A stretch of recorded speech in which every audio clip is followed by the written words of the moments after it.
गरीब दर्जी की बेटी के बालों और अमीरों की बेटी की डिजाइनर ड्रेस। बस हट जाओ विद्या बेटा, मेरे बाल खिंच रहे हैं। देखो तुमने मेरे कितने सारे बाल तोड़ दिए। रुकिए माँ, बस आपकी चोटी बनने ही वाली है, फिर मैं इसमें ये फूल लगाऊंगी। तुम इतना देर से यही कही जा रही हो। विद्या बेटा, मेरे बाल बहुत लंबे हैं और देखो तुम कितनी छोटी हो। तुम चोटी नहीं बना पाओगी और मुझे सिलाई भी तो करनी है। दुर्गा के लंबे घने सुंदर बाल फर्श पर लहरा रहे थे। अपनी माँ के इतने सुंदर बालों से खेलना विद्या को बहुत पसंद था। वो कभी भी अपनी माँ को नीचे बैठाकर उसके बालों के साथ खेला करती। ऐसे ही उसे आज भी बालों से खेलते खेलते काफी देर हो गई। चलो बेटा, बहुत देर हो गई, मुझे काफी काम है।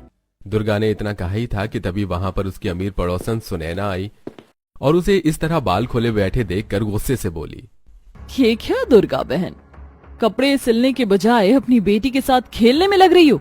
माना कि तुम्हारे बाल लंबे हैं, घने और काफी सुंदर हैं, लेकिन इसका मतलब ये नहीं कि तुम हर समय इन्हीं में मगन रहो। नहीं नहीं सुनैना जी, ऐसी बात नहीं है। मेरी बेटी को मेरे बालों के साथ खेलना बहुत पसंद है। कभी कभी ये मेरे बालों से इसी तरह खेलती है। मेरी मम्मा के बाल सबसे अच्छे हैं, इतने लंबे बाल तो यहाँ पर किसी के भी नहीं है। मम्मा आपके बाल तो आपसे भी ज्यादा लंबे हैं। माँ की तरह बेटी को भी दिखावा करने की आदत है। कह तो ऐसे रही है जैसे पूरी दुनिया में सिर्फ इसकी माँ के पास ही बाल है, बाकी सब तो यहाँ पर गंजे हैं। अरे सुनैना जी, आप तो दरवाजे पर ही खड़ी हैं, अंदर आकर बैठिए ना। मैं यहाँ बैठने नहीं आई हूँ और तुम्हें खेलने के बजाय मेरी बेटी के कपड़े सिलने चाहिए जो मैंने तुम्हें लाकर दिए थे। अरे हाँ, महक के कपड़े तो मैंने सिल दिए हैं, आप ले जा सकती हैं। इतना कहकर दुर्गा ने सुनैना को उसकी बेटी के सिले हुए कपड़ों का एक थैला दिया। पूरा समय सुनैना की नजर दुर्गा के बालों पर थी। उसके लंबे घने बाल खड़े होने के बाद भी जमीन पर लहरा रहे थे। वो मन ही मन दुर्गा के बालों को देखकर जल रही थी। वैसे तुम्हें अपने बालों को काट लेना चाहिए, कुछ ज्यादा ही लंबे हो गए हैं। माँ ने मेरे बालों को इतना लंबा करने के लिए काफी जतन करके मेरे बालों को इतना अच्छा बनाया। आज इनकी ये खूबसूरती समझो मेरी माँ की मेहनत है, इसीलिए मैं इन्हें कभी नहीं काटती हूँ। इस पर सुनैना ने जलन में बिना कुछ बोले दुर्गा के हाथ में सिलाई के पैसे पकड़ाए और दंदनाती हुई वहां से चली गई। दुर्गा को सुनैना का बर्ताव थोड़ा अजीब लगा, लेकिन उससे ज्यादा ध्यान नहीं दिया। इन पैसों में से अब आसानी से विद्या के स्कूल की फीस जमा कर सकती हूँ। दुर्गा अपनी छोटे से गरीब ससुराल में अपने पति पूरब, बेटी विद्या और सास ससुर के साथ रहा करती थी। दुर्गा को सिलाई करने का काफी शौक था और गरीबी की वजह से उसने इसी को अपना काम बना लिया था। वो अपने आसपास के अमीर घरों की औरतों के कपड़े सिला करती, जिसकी बदौलत वो अपनी बेटी को एक अच्छे स्कूल में पढ़ा रही थी। इसी तरह दुर्गा के घर रखी कहानी चल रही थी कि एक दिन, मम्मा आपको पता है स्कूल में मदर्स डे सेलिब्रेशन और सारे बच्चों की मम्मा वहाँ पर आएंगी, आप भी चलोगे ना? हाँ क्यों नहीं, मैं भी तुम्हारे साथ मदर्स डे सेलिब्रेशन के लिए स्कूल चलूंगी। आप मेरे लिए एक बहुत बहुत बहुत सुंदर ड्रेस सिलना, फिर हम दोनों एक साथ चलेंगे। विद्या ने इतना कहा ही था कि तभी उनके घर सुनैना और उनके साथ कई अमीर घरों की बहुएं कपड़े के थैले लिए वहां पहुंची। उस समय दुर्गा ने अपने बालों का जोड़ा बनाया हुआ था, जिससे उसके लंबे बालों का पता नहीं चल रहा था। सुनो दुर्गा, मेरी बेटी के स्कूल में कल मदर्स डे सेलिब्रेशन हो रहा है, इसलिए तुम्हें मेरे और मेरी बेटी के लिए कल तक बढ़िया सी ड्रेसेस तैयार करनी है। सुनैना ने मुझे बताया कि तुम काफी अच्छे कपड़े सिलती हो, इसीलिए मैं भी अपने कपड़े तुम्हारे पास लेकर आ गई। हाँ, हमें भी अपने बच्चों के साथ स्कूल सेलिब्रेशन में शामिल होना है, तो तुम हमारे लिए भी एक अच्छी अच्छी ड्रेस बनाना। फंस गई बेचारी दुर्गा, अब इसे सारा समय हमारे कपड़े सिलने में लग जाएगा और ये अपने और अपनी बेटी के कपड़े नहीं बना पाएगी। इतने सारे कपड़े देखकर दुर्गा का सिर चकराने लगा। वो कल तक भला इतने कपड़े कैसे सिल सकती थी? माफ कीजिएगा, मेरी बेटी भी उसी स्कूल में पढ़ने जाती है और कल मुझे भी उसके साथ सेलिब्रेशन में शामिल होना है। दुर्गा, तुम तो गरीब हो और तुम्हारे वहां होने न होने पर ज्यादा फर्क नहीं पड़ेगा, इसीलिए हमारे कपड़ों का सिलना ज्यादा जरूरी है। ये बोलकर सारी बहुएं दुर्गा को अपने कपड़े देकर चली गईं। दुर्गा के पास अब कोई चारा नहीं बचा था, उसे उन सब के कपड़ों को सिलकर देना था। आखिर वो उसका काम था और काम को मना नहीं करना चाहिए। ये सोचकर दुर्गा कपड़ों की कटिंग करके उन्हें सिलने के लिए बैठ गई कि तभी, मम्मा क्या आप मेरी ड्रेस बना रहे हो? कितना सुंदर कपड़ा, मेरी ड्रेस बहुत प्यारी लगेगी। नहीं बेटा, ये तुम्हारी ड्रेस नहीं है, मैं तुम्हारे लिए इससे भी अच्छा कपड़ा लाकर और भी ज्यादा सुंदर ड्रेस बनाऊंगी। क्या सच में मम्मा? तो फिर आप कब लेकर आएंगे मेरे लिए कपड़ा? पहले मैं ये सिल लूं, उसके बाद। दुर्गा को कपड़े सिलते सिलते काफी देर हो गई और थककर विद्या भी बाहर खेलने चली गई। और थोड़ी देर बाद उसका पति और ससुर दोनों काम पर से लौट आए। उन्होंने देखा कि दुर्गा अभी भी बैठी हुई सिलाई कर रही थी। अरे बहू, आज तो बड़ी जोरों की भूख लगी है, जल्दी से खाना लगा दो। माफ कीजिए पिताजी, मैं आज सिलाई में इतना बिजी थी कि मुझे खाना बनाना ध्यान ही नहीं रहा। मेरे पास बहुत से अर्जेंट कपड़े सिलने आए हुए हैं। ये क्या दुर्गा, हद होती है किसी काम को करने की। माना कि हमने तुम्हें सिलाई करने का काम करने की इजाजत दे दी, लेकिन इसका मतलब ये नहीं है कि तुम सारे काम छोड़कर सिलाई करती रहो। अरे पूरब, कोई बात नहीं, आखिर बहू ये सब हमारे लिए ही तो कर रही है ना। लेकिन पिताजी, दुर्गा को इस बात का बुरा लगा कि उसके पति और ससुर काम पर से आ रहे हैं और वो उनके लिए खाना भी नहीं बना पाई। इस पर पूरब उसे डांट ही रहा था कि तभी वहां पर उसकी सास सुमेधा अपने हाथ में एक चटनी की प्याली और कुछ रोटियां लेकर वहां पहुंची। बहू पर मत चिल्ला पूरब, बहू के पास बहुत से अर्जेंट कपड़े सिलने आए हुए हैं और उसे कल ही इन कपड़ों को तैयार करके देना, और मैंने आप दोनों के खाने का इंतजाम कर दिया है। सुमेधा ने किसी तरह पूरब का गुस्सा ठंडा करके उन दोनों को खाना खिलाया। वो दोनों खाना खाकर वापस काम पर चले गए। शुक्रिया माँ जी, कभी कभी मैं सोचती हूँ कि अगर आप मेरी मदद करने के लिए ना होती तो मैं कुछ भी नहीं कर पाती। अरे ना बहू, तुझ में बहुत गुण है, तू इतनी मेहनत से काम करती है तो तेरे लिए मैं थोड़ा कुछ तो कर ही सकती हूँ। अपनी सास का उसके लिए इतना सोचने से दुर्गा उसका बहुत एहसान मानती। सुमेधा हमेशा ही दुर्गा की मदद करती, जिससे उसके काम में आसानी हो जाती। शाम हो चुकी थी और दुर्गा अभी भी बैठी हुई कपड़े सिल रही थी। इतने में ही विद्या बाहर से खेल कर आ गई। मम्मा, क्या आप अब मेरी ड्रेस सिल रही हो? दुर्गा का ध्यान पूरी तरह काम पर होने की वजह से विद्या की बात पर नहीं गया। मम्मा, बोलो ना, क्या आप मेरी ड्रेस बना रही हो? नहीं, हम जैसे गरीबों को कोई नई ड्रेस पहनने को नहीं मिलती। दुर्गा ने गुस्से में विद्या को ऐसा जवाब दे दिया और विद्या डरकर रोने लगी। अरे ये मैंने क्या कर दिया? विद्या रो मत, चुप हो जाओ बेटा, मैं तुमसे नहीं कह रही थी, मुझे माफ कर दो। दुर्गा ने विद्या को गोद में बिठाकर चुप किया और फिर उसका ध्यान भटकाने के लिए अपने बालों को खोलकर उसे खेलने को कहा। विद्या बालों से खेलने लगी, लेकिन जब भी उसे ध्यान आता तभी वो दुर्गा से ड्रेस के बारे में पूछती। मम्मा, हम कब मेरी ड्रेस का कपड़ा लेने जाएंगे? बेटा बस ये कपड़ा सिल जाए फिर हम लेने जाएंगे। कुछ देर बाद कुछ हलचल न होने पर जब उसने पीछे मुड़कर देखा कि विद्या थककर उसके बालों पर ही सो गई थी। मुझे मेरी बेटी के लिए बहुत बुरा लग रहा है। कैसी माँ हूँ मैं, अपनी बच्ची की छोटी सी ख्वाहिश भी पूरी नहीं कर सकती। पूरा दिन मेहनत करके दुर्गा ने उन सबकी ड्रेसेस सिलकर दे दी। सिलाई के पैसों से वो बाजार से विद्या के लिए एक नई ड्रेस ले आई, जो ज्यादा महंगी नहीं थी और ज्यादा अच्छी भी नहीं थी। लेकिन सारा दिन सिलाई करने के बाद अब उसके शरीर में और कपड़े सिलने की जान ही नहीं थी। अरे देखो तो विद्या ने कितनी बेकार ड्रेस पहनी है। ऐसा मत बोलो, ये मेरी मम्मा ने मेरे लिए बनाई है और ये सबसे अच्छी ड्रेस है। इस पर सभी बच्चे हंसने लगे। तभी वहां सुनैना की बेटी महक आई, जिसने दुर्गा के हाथों से सिली काफी सुंदर ड्रेस पहनी थी। ये देखो, इसे कहते हैं ड्रेस। मेरी मम्मा ने इसे महासभा तौर से मेरे लिए बनवाया है। सभी बच्चे विद्या की ड्रेस का मजाक बना रहे थे। वहीं दूसरी तरफ सभी बच्चों की माएं खड़ी हुई थी, जिन्होंने भी दुर्गा की सिली हुई ड्रेसेस ही पहनी थी। और दुर्गा भी सादी सी साड़ी पहनकर उनके पास पहुंची। उसने अपने लंबे बालों की चोटी बनाई हुई थी, जिसमें विद्या ने छोटे छोटे फूल लगा दिए थे। उसकी चोटी पैरों तक लटकी हुई थी। अरे वाह दुर्गा, तुम्हारे बाल तो बड़े ही सुंदर लग रहे हैं, कितने लंबे और घने हैं। सच में औरत की सुंदरता बालों से ही होती है। तुम्हारे बालों का कोई जवाब नहीं दुर्गा। शुक्रिया, वरना मुझे तो बहुत घबराहट हो रही थी यहाँ आने से पहले कि कहीं मैं अजीब तो नहीं लग रही। जगह जगह दुर्गा के बालों की तारीफ हो रही थी। स्कूल में आई सभी लेडीज और टीचर्स उससे उसके बालों का राज पूछ रहे थे। वहीं दूसरी तरफ सुनैना ये सब देखकर बहुत ज्यादा जल गई। मेरी इतनी अच्छी ड्रेसेस पहनने के बाद भी मुझ पर कोई ध्यान नहीं दे रहा, और इस गरीब की हर जगह तारीफ हो रही है। ये सब सिर्फ इसके बालों की वजह से। मुझे इनका कोई इलाज तो करना ही होगा। इसके बाद सभी ने मदर्स डे सेलिब्रेट किया और वापस अपने घरों को लौट गए।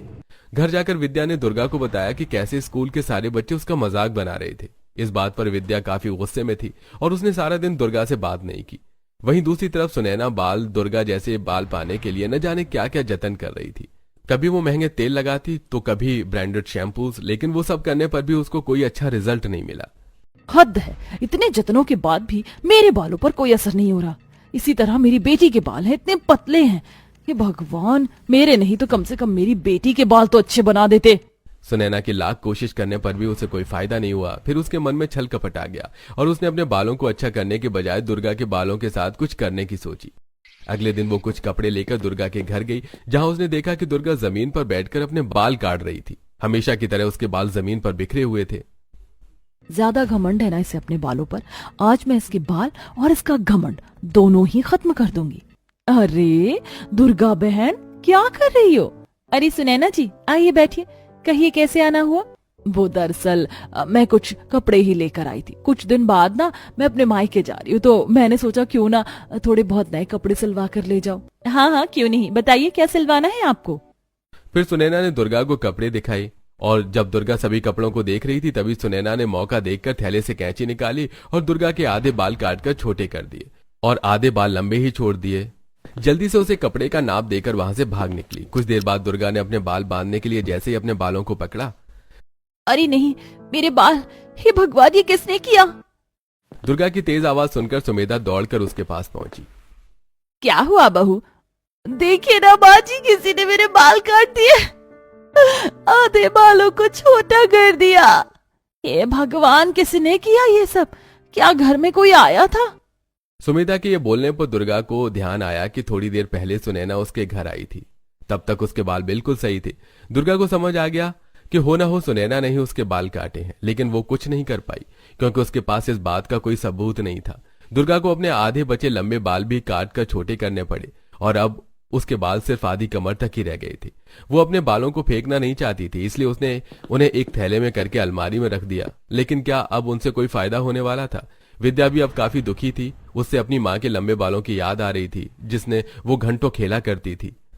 मेरे बाल जो कभी मेरे पैरों तक लटका करते थे वो आधी कमर पर ही रह गए। अब इस तरह बाहर जाऊंगी तो सब मुझे देखकर बातें बनाएंगे।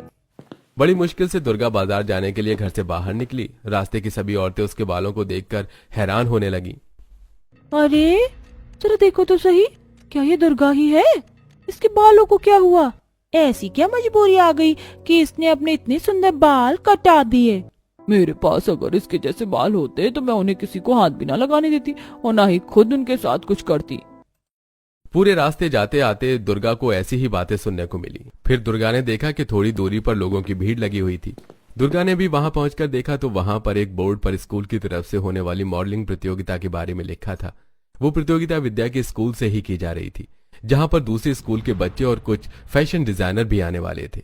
अगर मैंने विद्या को इस प्रतियोगिता के लिए अच्छी सी ड्रेस बनाकर दे दी तो वो काफी खुश हो जाएगी। मेरी बेटी वैसे भी मेरे बालों की वजह से काफी उदास है और मैं भी काफी दिन से उसके लिए कुछ करना चाहती हूँ। फिर दुर्गा जल्दी से अपने घर वापस लौटी और अपने पति से इस प्रतियोगिता में विद्या को पार्टिसिपेट करवाने की बात की। नहीं, कोई जरूरत नहीं है ऐसी किसी भी प्रतियोगिता में हिस्सा लेने का। ये सब अमीर लोगों के धंधे हैं। हम गरीब लोगों के सबसे दूर रहना चाहिए।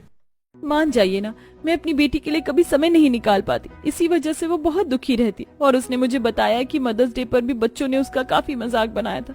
ऐसे में उसके दिल पर जोर नहीं पड़ेगा। देखो दुर्गा, मैं तुम्हारी बात समझता हूँ, लेकिन वहां पर सभी बच्चे बहुत महंगी ड्रेस पहने हुए होंगे जिनको हम नहीं खरीद सकते। ऐसे में अगर बच्चों ने फिर से विद्या का मजाक बनाया तो?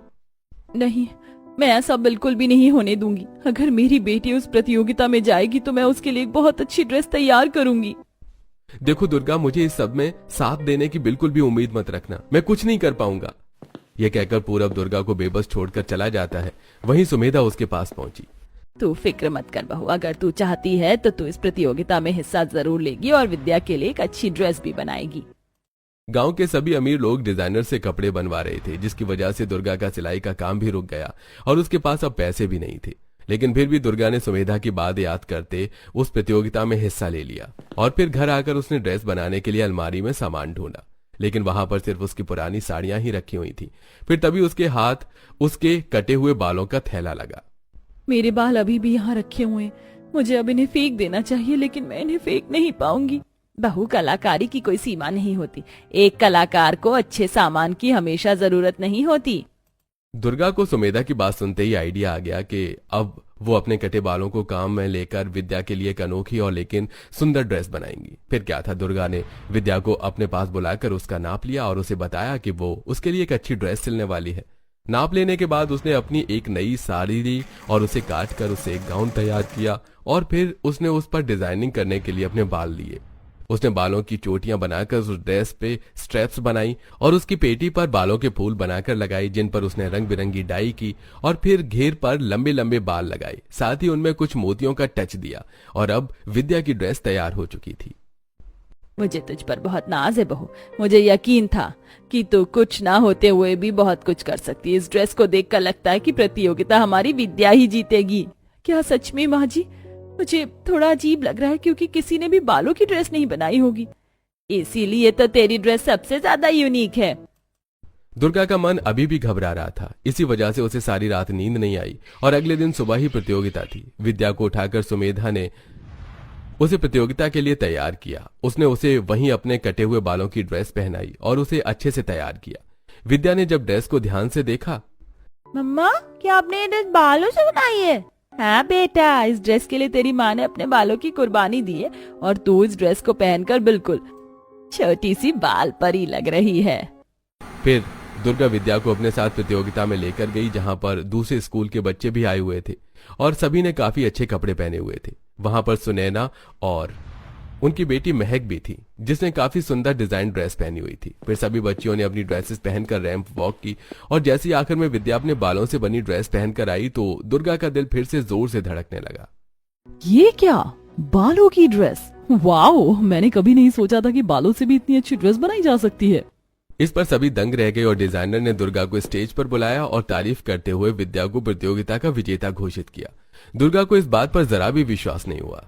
ये बाल मेरी मम्मा के हैं, उन्होंने अपने बाल काट कर मेरी ड्रेस बनाई है। दुर्गा बहुत खुश हुई और उसने वहीं भीड़ में सुनैना को मुंह लटकाए देखा। उसे खुशी थी कि उसने बिना कुछ किए ही सुनैना को सबक सिखाया। विद्या को भी कंपटीशन जीतने की बहुत खुशी हुई और उसने अपनी माँ को गले से लगा लिया।